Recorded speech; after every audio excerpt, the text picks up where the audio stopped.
Nabila, and today I have my first guest. Hello, I'm Aida. And if you have been on Twitter, you probably have heard Aida's story. And Aida is my good friend. Yes, Kita orang kenal daripada darjah 3, I think. I think so. But yeah,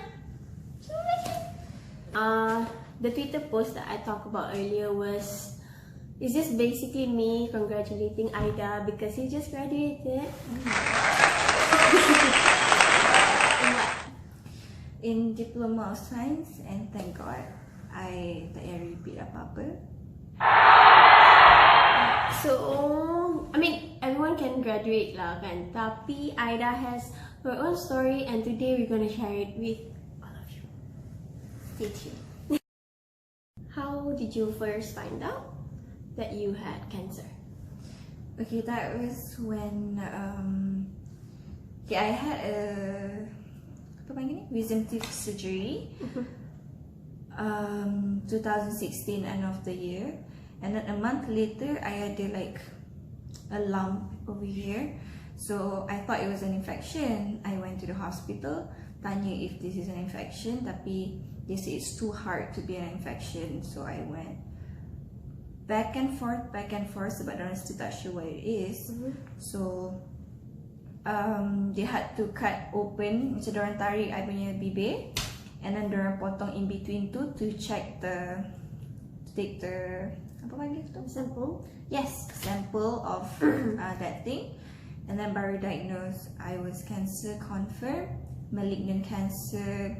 Dia cancer tulang lah, basically Ewing sarcoma, on 15th of February 2017. When I first found out, me myself, I just thought that Aida sakit gigi sebab she went to, she posted on her Instagram story and then she posted dekat klinik gigi semua, so I thought, oh, sakit gigi. But after a while, the post started to get a little serious, so that's why when I DM'd her, we are close friends, but I think when you had cancer, we are closer. Sure. So after you received the news, what did you do? At first I macam, this is real. Yeah. So at first I macam tu je, but then I was a bit sad. That time I macam terima je lah. And what did Kakak say? Kakak was sad. Kakak macam, I think she was about to cry, but she held on because tak nak I sedih kot. I think my mom cried in the room dengan the doctors. Yeah. When was your first crying session, I guess? My first real crying session is actually when I went my first chemo. Masa I chemo tu, I was sad but I didn't cry. But then after that tu, I shampoo rambut and my hair went away. Macam mana nak cakap, gugur. Yeah. So, semua gugur. So that time I cried because that time baru I macam, oh, She's this is real. Yeah. So tell me more about your treatment. My treatment consists of 12 cycles. So dalam one cycle tu, in a week I had to admit in hospital. Chemo I, one cycle to 3 days. So one day 12 hours. So maksudnya macam if I start at 4 PM, it ends at 4 AM, and then the next day tu I start balik. So repeat that for 3 days, and then that is one cycle. So I had to go through that 12 times. So I punya treatment is actually a sandwich treatment. I 6 months chemo, and then I had my surgery, and then another 6 months of chemo. And then the surgery It's is not the 6 months, sorry, 6 cycles. The major surgery would be on July. Yes, mid of July. How was that like? Oh, that's the hardest part of all lah untuk I, because the surgery, there was a lot. Before I went into the surgery, the doctor explained to me a lot of complications that could happen, quite a lot. And then I had to accept it if ever any one of the complications would happen to me after I went out of the surgery. So dorang memang dah prepare, prep me for all the stuff that could happen. Maybe I could lose my sense here, which I did. And then they said maybe I couldn't smile on this side, but as you can see, I can smile. And they are scared if I can't move my fingers on my right leg, sebab they had to took my bone there and also my saraf and a bit of kulit because to ganti my gusi. And then thank God I can still move my fingers there, my toes, not my fingers. My toes. Her toes, okay? My toes, okay. And then they said maybe I akan ada a few complications that I cannot remember anymore. But Alhamdulillah, everything went well. Everything. I have to say, as a friend, I visited her a few times, and all I could see is positivity.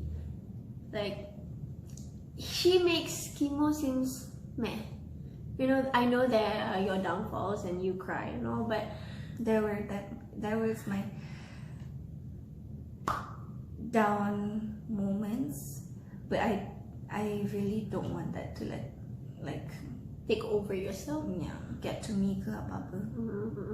So I try not to wallow into the, you know, if you sakit apa-apa je pun, everything hurts and you tend to sympathize yourself, you know. So it's not wrong to sympathize yourself, but then You can prolong it. you cannot prolong it. You boleh sympathize, you can cry, but then you have to get back up. Yeah. Get back up and Yeah, like I always like this saying that if you hit rock bottom, the only way that you can go now is up. exactly. So she did. She went up. Then I did. you fight through cancer with full of energy, and I did. I think one of the reasons that helped me also is because the endless and doas from my family, my friends, memang it helped me a lot. And another thing is when I was in the hospital, I was surrounded by other cancer patients, you know. So from what I can see, I have it easy. Not that easy, but still I have it easy compared to them. They are all like old people, and then during that energy, they can't eat. I still can eat, I still can jalan, and then I still have the energy to do stuff, you know. The people that I saw in there, they were lying on their bed, and then sometimes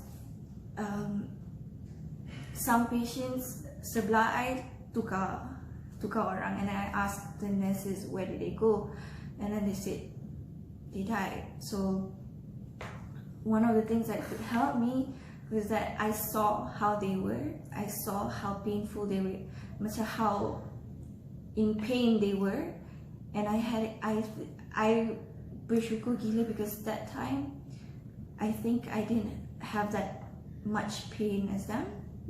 So that I think that's one of the reasons that helped me through it as well. So yes, that helped.